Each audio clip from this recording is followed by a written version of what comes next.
Class को start करते हैं। इससे पहले हमने क्या पढ़ा था, पॉलिटी में आपका एक टॉपिक को डिस्कस किया था। उस टॉपिक में मैंने आपको एक क्वेश्चन बताया था, उस क्वेश्चन का आंसर मैंने पिछली वाली वीडियो में नहीं दिया था। मैंने बोला था मैं अगली वीडियो में आपको इसका आंसर दूंगा। तो देखिए आपका क्वेश्चन क्या था कि भारत के संविधान में लोक प्रभुता एक भ्रम है, इस पर चर्चा कीजिए। क्या करना है, जो आपकी लोक प्रभुता है उसको क्या है कि एक विद्वान थे जो आपके हिस्ट्री के प्रोफेसर थे, उन्होंने क्या कहा था, जो आपकी लोक प्रभुता है वो एक क्या है, भ्रम है, और उसकी आपको चर्चा करनी है कितने शब्दों में, 200 शब्दों में चर्चा करनी है। यानी ऐसे क्वेश्चन आपके जो आपका मेंस होता है यूपीएससी का, उसमें ये कनेक्ट करते हैं और सेम ऐसे पैटर्न पे आपका क्वेश्चन आता है। तो आपको उसका आंसर कैसे देना है, कैसे लिखना है, वो फॉर्मेट आपको तैयार करके दिया है। आइए देखते हैं। सबसे पहले हम एक बात जानते हैं कि यहाँ पे लिखा है, ये क्या लिखा आपको तैयार करना है। तो पहले ये देखिए क्या लिखा आपका, क्यों वियर के अनुसार लोक प्रभुता एक भ्रम है। तो इस भ्रम को जानने से पहले हम एक काम करते हैं, पहले हम ये जानते हैं जो आपके ये वियर है ये है कौन। तो देखिए यहाँ पर मैंने आपको नोट पॉइंट के ऊपर लिख दिया है कि वियर एक प्रसिद्ध विद्वान थे और ऑक्सफोर्ड विश्वविद्यालय में क्या थे, आपके आधुनिक इतिहास के पहले प्रोफेसर थे। ठीक है, तो इस नोट पॉइंट को नोट कर लेना। कोई आपसे पूछे कि वियर कौन थे, कैसे विवाद किया, तो इसके बारे में तो पढ़ते हैं। क्यों वियर के अनुसार लोक प्रभुता एक भ्रम है। जानते हैं कैसे लिखना आपको। देखिए मेंस में जब आपका ये क्वेश्चन आएगा तो आपको डिटेल में लिखना कैसे, वो फॉर्म किया है, इसको देखते हैं कैसे लिखना आपको। वियर के अनुसार भारत के संविधान का निर्माण जिस संविधान सभा के द्वारा हुआ था, यानी जो भारत का संविधान था जिसका निर्माण जिस सभा के द्वारा हुआ था उसका गठन कैसे हुआ था, आपका प्रत्यक्ष रूप से हुआ था। तो प्रत्यक्ष निर्वाचन के आधार पर नहीं हुआ था। ठीक है, दूसरा कि संविधान सभा का गठन कैसे हुआ था, आपका अप्रत्यक्ष निर्वाचन के द्वारा हुआ था। यानी आपसे कोई कहे कि प्रत्यक्ष द्वारा हुआ था तो मना कर देना कि प्रत्यक्ष के द्वारा हमारा इसका गठन नहीं हुआ। किसके द्वारा हुआ, अप्रत्यक्ष निर्वाचन के द्वारा इसका गठन हुआ था। और प्रांतीय विधानमंडल के सदस्यों का निर्माण हुआ था। किसका हुआ था, प्रांतीय विधानमंडल के सदस्यों का निर्माण हुआ था।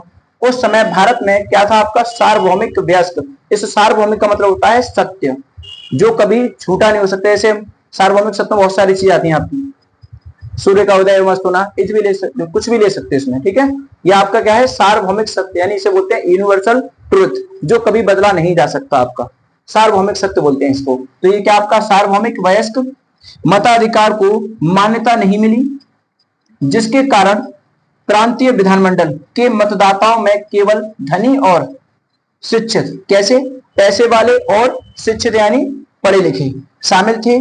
इसी आधार पर वियर यह आरोप लगाते हैं कि भारतीय संविधान सभा भारत के लोगों की प्रतिनिधि नहीं है। किसकी, भारतीय लोगों की प्रतिनिधि नहीं है। किसकी है, पढ़े लिखे और अमीर लोगों की नहीं है, नहीं थी। और भारत के संविधान में लोक प्रभुता केवल क्या है, आपका एक भ्रम है। यानी ये नहीं कह सकते कि जो भारत का संविधान है वो क्या है, सबके लिए इक्वलिटी है। नहीं, जब इसका निर्वाचन किया तो उसमें कौन कौन थे, आपके पैसे वाले और शिक्षित लोग थे, बाकी का किसी का कोई डाटा नहीं है इसमें।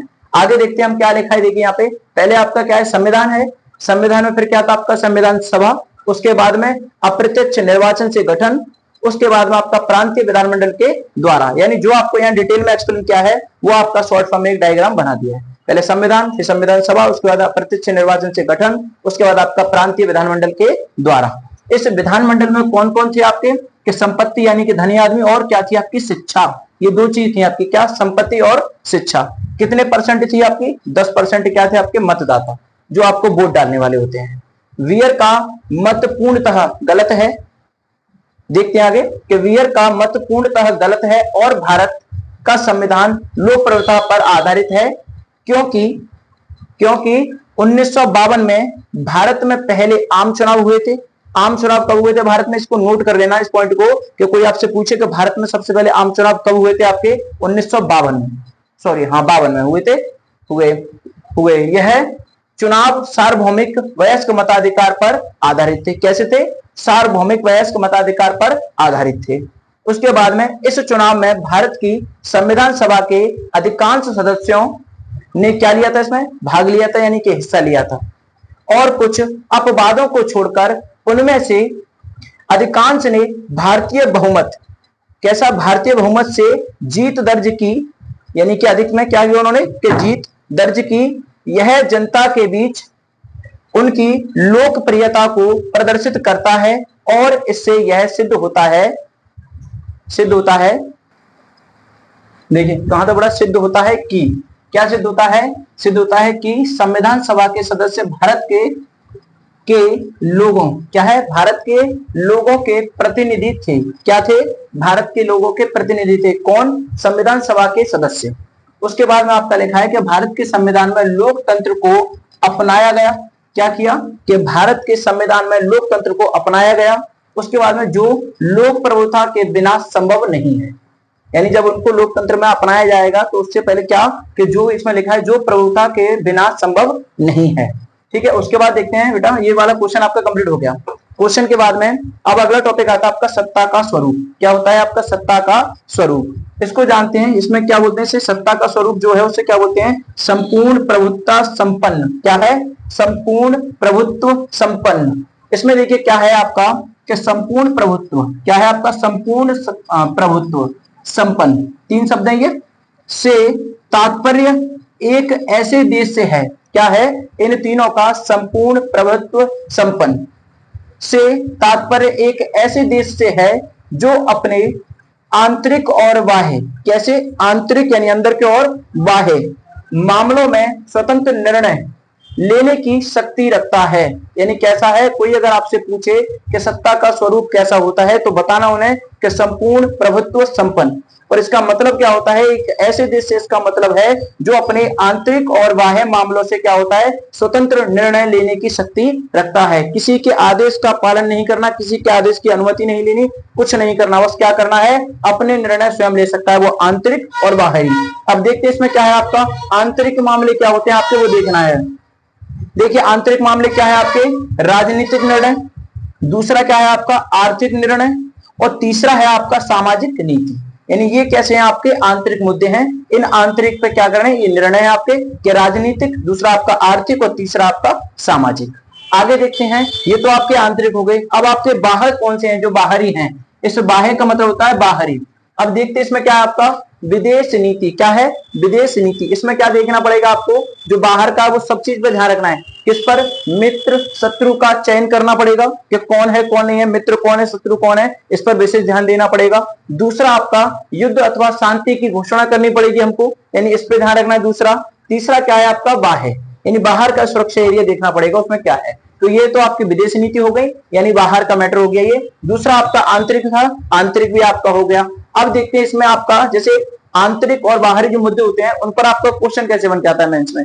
देखिए किस तरीके से बनता है आपका, यहाँ पर सेकंड क्वेश्चन मैंने आपको दिया है, भूमंडलीकरण के वर्तमान दौरे में, किसमें, वर्तमान दौरे में भारतीय संविधान की प्रस्तावना में वर्णित संपूर्ण प्रभुत्व संपन्न का आदर्श, क्या है, आदर्श अप्रासंगिक हो गया है।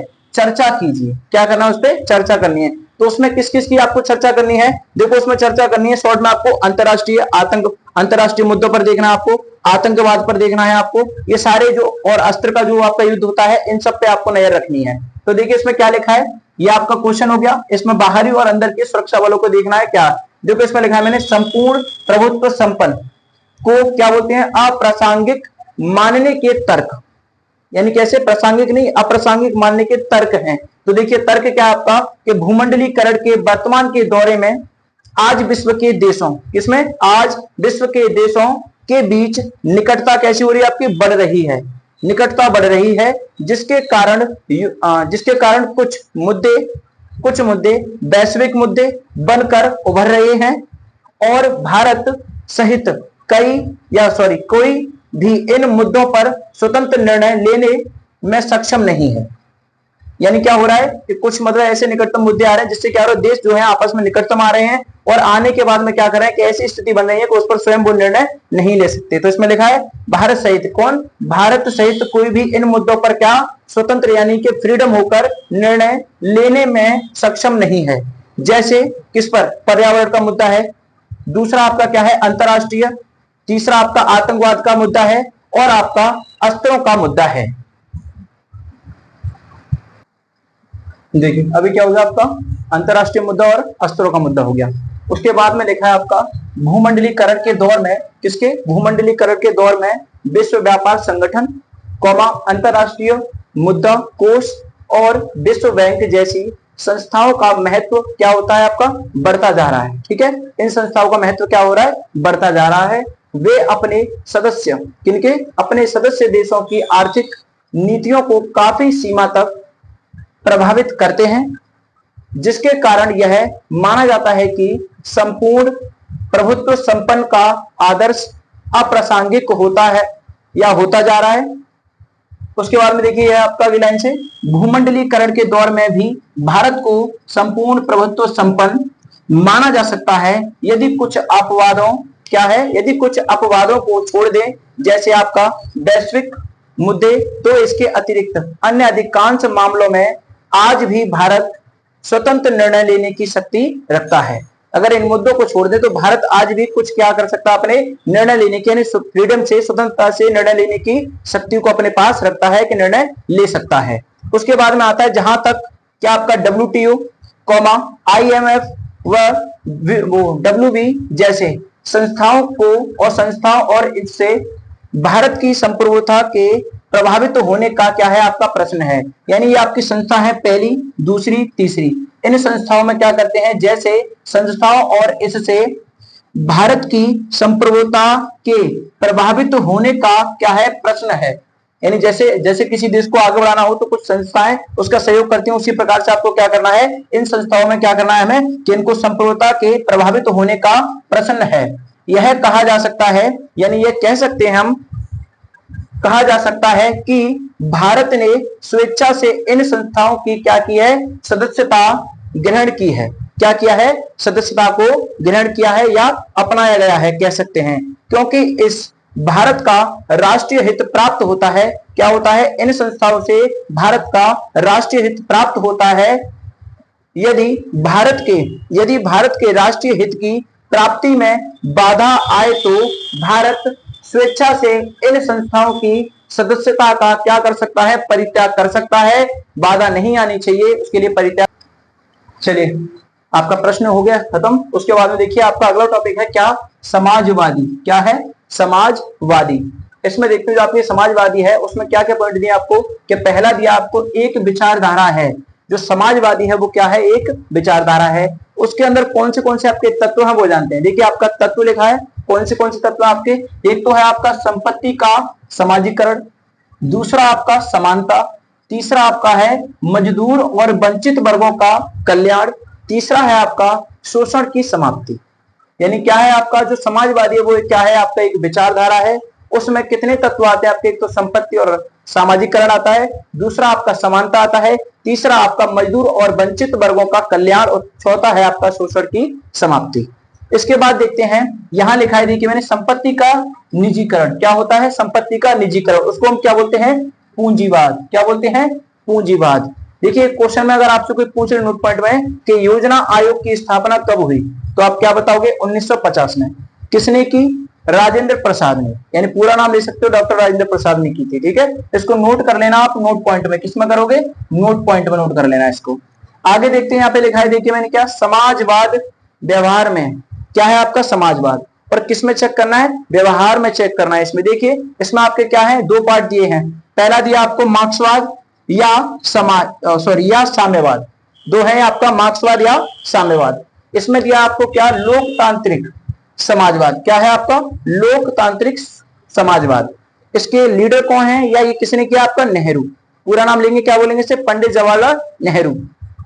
यहां देखिए मैंने क्या लिखा है कि मार्क्सवाद वर्ग। क्या है, मार्क्सवाद वर्ग संघर्ष, क्रांति और हिंसा जैसे संसाधनों को क्या करता है, अपनाता है। क्या कोई आपसे पूछे मार्क्सवाद क्या करता है, संघर्ष, क्रांति और हिंसा जैसे साधनों को क्या करता है, अपनाता है। आगे देखते हैं आपका जो लिखा है मैंने क्या, लोकतांत्रिक साम्यवाद या समाजवाद क्या होता है उसको जानते हैं। कि देखिए लोकतांत्रिक समाजवाद, लोकतांत्रिक साधन, चुनाव, संसद के कानून और योजनाबद्ध विचार को क्या करता है, अपनाता है। यानी आपके दो टॉपिक हैं, दोनों को ध्यान रखना ध्यान से, कि मार्क्सवाद में क्या होता है आपका, कि क्रांति, संघर्ष और हिंसा इन साधनों को क्या करता है, वो अपनाता है। और दूसरा आपका जो लोकतांत्रिक है उसमें क्या करता है आपका, समाजवाद, लोकतांत्रिक साधन, चुनाव, संसद के कानून और योजनाबद्ध विचारों को अपनाने का कार्य करता है। दोनों में बहुत डिफरेंट है, ये आपको चेक करना है। अगला है आपका क्या, भारतीय समाजवाद या प्रस्तावना में क्या है आपका वर्णित समाजवाद, इनको हम आगे पढ़ेंगे।